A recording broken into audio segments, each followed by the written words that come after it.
할렐루야. 이른 새벽부터 기도의 자리로 나오신 여러분 모두를 환영하고 축복합니다. 오늘부터 느헤미야 말씀으로 여러분과 함께 은혜 나누기를 원합니다. 여러분, 느헤미야 들어가기 전에 복습을 한번 해볼까요? 페르시아로부터 포로 귀환이 총 몇 차에 걸쳐서 이루어졌다고 말씀드렸죠? 3차였어요. 3차. 1차 리더는 누굽니까? 스룹바벨이에요. 스룹바벨 1차 리더. 2차 리더 누굽니까? 에스라. 3차 리더 누굽니까? 느헤미야. 그 느헤미야의 오늘 말씀입니다. 스룹바벨은 성전을 건축했고 에스라는 율법과 행정법을 정비하였다면 마지막으로 느헤미야는 성벽을 재건함으로써 국방력을 다지게 됩니다. 우리가 이러한 순서를 잘 기억해 두면서 앞으로 느헤미야를 읽어나가면 좋겠습니다. 저는 느헤미야를 읽고 묵상하면서 느헤미야는 군인교회에게 딱 맞는 본문이다라는 생각을 했어요. 느헤미야는 자신의 조국을 사랑한 사람이었고 조국을 위해 기도하고 헌신한 사람이었기 때문이죠. 우리 교회가 이 시대에 느헤미야와 같이 쓰임받았으면 좋겠습니다. 우리 교회를 통해서 나라가 바로 서게 되고 안전하고 행복해지면 좋겠습니다. 제가 이렇게 보게 된 주요한 장면은 오늘 본문 3절과 4절에 나옵니다. 느헤미야의 바로 기도 장면입니다. 여러분 눈으로 3절과 4절을 읽어보십시오. 1, 2차 포로 귀환으로 돌아간 사람들에 대한 소식은 들었지만 느헤미야는 지금 아직 몸이 어디에 있는 거예요? 페르시아에 있는 거예요. 아직 페르시아에 남아있는 한 사람이었다는 것이죠. 그러나 그는 늘 마음에 자신의 조국에 대한 애정을 품고 있었던 걸로 보여요. 어느 날 하나니라는 사람을 통해서 느헤미야는 현재 예루살렘의 상황을 듣게 됩니다. 그 소식은 좋은 소식이에요? 별로 안 좋은 소식이에요? 좋지 않은 소식이었던 거죠. 그도 그럴 것이 예루살렘의 모습은 솔로몬의 시대와 비교하면 비교할 수 없을 정도로 황폐해져 있었기 때문입니다. 이런 상황에 성벽은 국방력은 아마 사치처럼 느껴졌을지도 모릅니다. 그런 상황을 듣고 느헤미야는 금식하며 기도합니다. 하나님의 도우심을 간절하게 구하는 것이죠. 제가 일전에 금식에 대해 말씀드린 적이 있죠. 여러분, 금식의 참된 의미가 무엇입니까?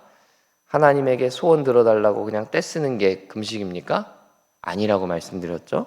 하나님 앞에 나의 무력함을 인정하는 것, 하나님의 도우심이 아니면 나 아무것도 할 수 없다는 그 처절한 믿음의 결과가 바로 금식이다, 이렇게 말씀드렸어요. 느헤미야는 오늘 나라를 위해 자신의 동포들과 이웃들을 위해 금식하며 기도하고 있습니다. 여기서 우리는 이런 질문을 해보면 좋겠어요. 나는 언제 금식하는가? 나는 언제 그렇게 처절하게 기도하는가? 아니, 나는 우리 나라를 위해서 그렇게 금식하며 기도하고 있는가? 사랑하는 여러분, 우리 서산기지교회가, 우리 군인교회가 나라를 위해 기도해야 되는 줄 믿습니다. 우리야말로 나라를 위해 울고 금식하고 기도해야 됩니다. 군인교회가 나라를 위해 기도하지 않는데 그 어느 교회가 기도하겠으며, 공군교회부터가 공군을 위해 기도하지 않는데 누가 공군을 위해 기도할 수 있겠습니까? 여러분, 이 시대 마지막 보루가 우리라는 것을 믿게 되는 여러분 되시길 축복합니다.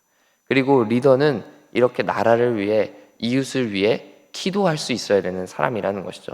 그게 참된 리더예요. 저는 말씀을 보면서 여러분에게 이 시대의 진짜 리더는 교회라고, 교회야말로 하나님이 세우신 리더라고 반복해서 강조드리고 있는데, 느헤미야와 같은 이런 리더, 교회 외에는 누구도 이런 일을 할 수 없습니다. 다 자신의 이익과 탐욕에 사로잡혀 있는 시대 속에서 나라를 위해 금식할 수 있는 사람, 나라를 위해 울 수 있는 사람, 오직 교회뿐인 줄 믿습니다. 그래서 저와 여러분이 오늘 기도할 때, 하나님, 내게 느헤미야의 영성을 주옵소서. 느헤미야와 같이 나라를 보며 아파하고 이웃을 보며 눈물 흘리는 리더가 되게 하옵소서. 이러한 기도 제목을 가지고 기도하게 되기를 간절히 소망합니다. 오늘 본문 8절과 9절을 한번 읽어볼까요? 8절, 9절 함께 읽겠습니다. 시작.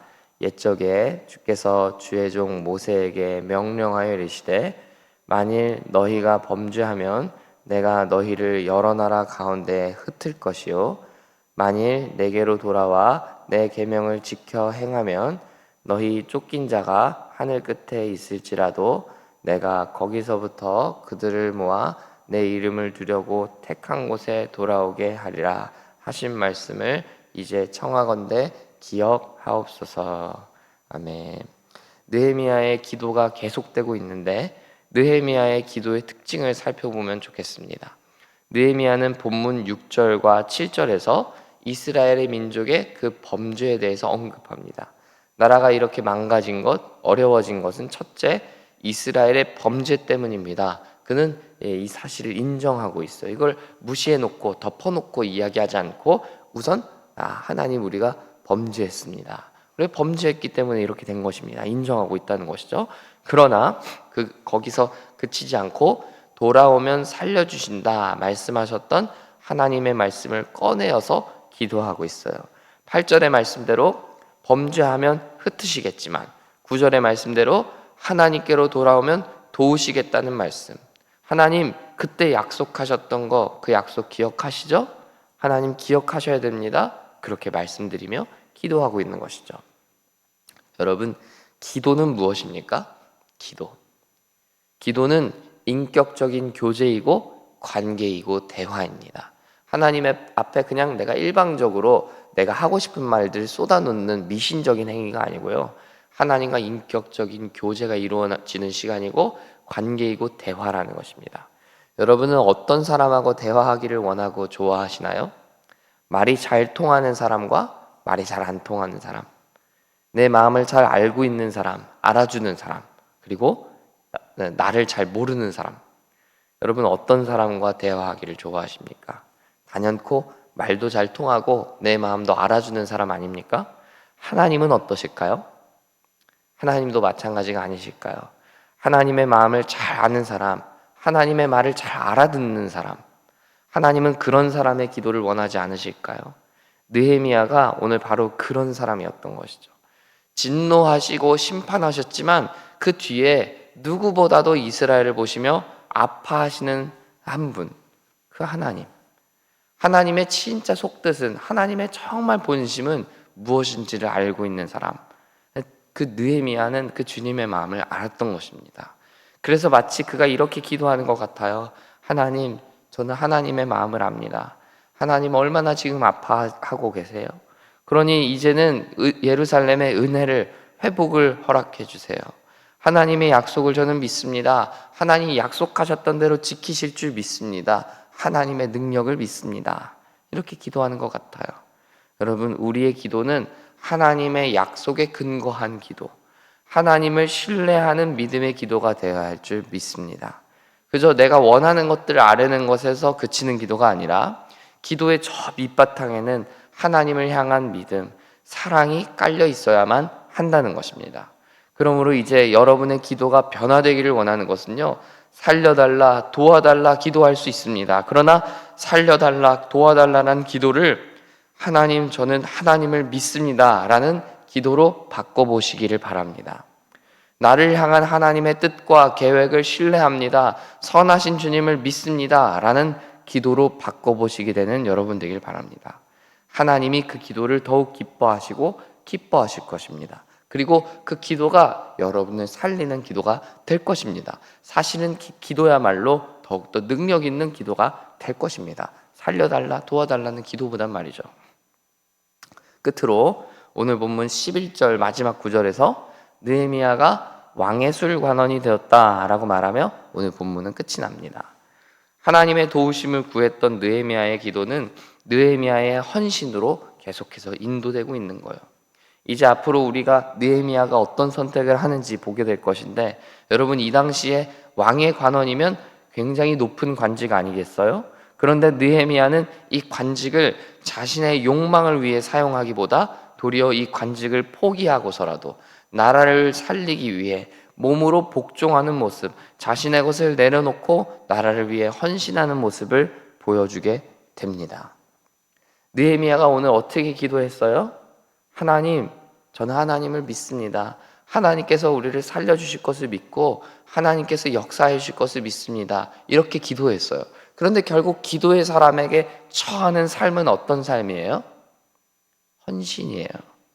기도하는 사람을 기다리고 있는 것은 헌신의 현장이고 헌신의 결단이라는 것입니다. 여러분, 우리가 기도하고 나서 우리의 삶에 가서, 삶으로 나가서 마주하게 되는 현장이 어떤 삶입니까?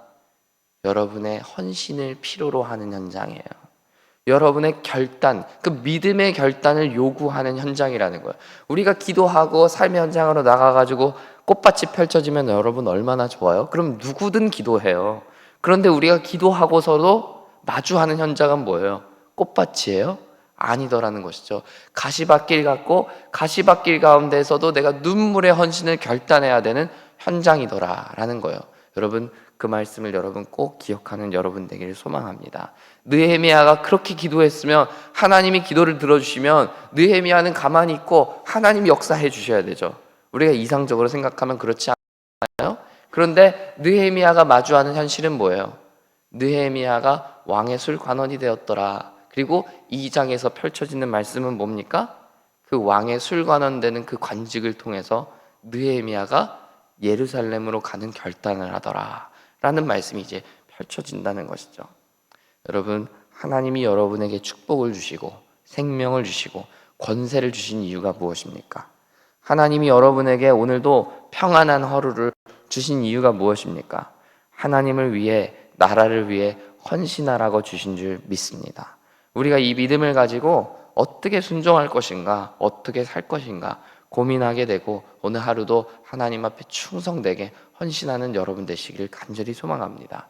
여러분, 느헤미야의 이 말씀을 붙들고 나는 오늘 어떻게 살 것인가, 나의 앞으로의 평생을 하나님께 어떻게 헌신할 것인가, 내가 헌신해야 될 영역은 무엇인가, 여러분 스스로에게 질문하시고 기도하며 그 길을 발견하게 되는 여러분 되시기를 간절히 소원하고 축복합니다.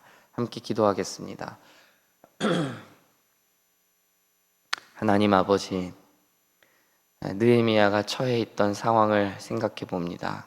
자신의 조국은 망가져 가고 있고 이미 어지러진 상태에서 그러한 나라를 생각하며 마음 가운데 울분이 있고 눈물이 있고 그래서 금식하며 기도했던 그의 모습을 떠올립니다. 주님, 우리 대한민국을 바라보면서 울 수 있는 우리가 되게 하여 주옵소서. 우리 공군을 생각하며 금식하며 기도하는 우리 공군교회가 되게 하여 주옵소서. 그렇게 하나님, 느헤미야와 같은 영성을 우리 교회에, 우리 온 대한민국에 부어주셔서 우리 한국교회가 깨어 이 나라를 위하여 기도하게 하시고 올바르게 헌신하게 되는 느헤미야들이 다 세워지게 하여 주옵소서. 하나님, 느헤미야를 술관원장이 되게 하신 하나님을 생각합니다. 하나님, 우리에게도 오늘 주신 것들이 많이 있는데 그것들을 활용하고 그것들을 사용하여 하나님을 위하여, 나라를 위하여 헌신하기를 결단하는 우리 모두가 될 수 있도록 주께서 은혜를 베풀어 주시옵소서.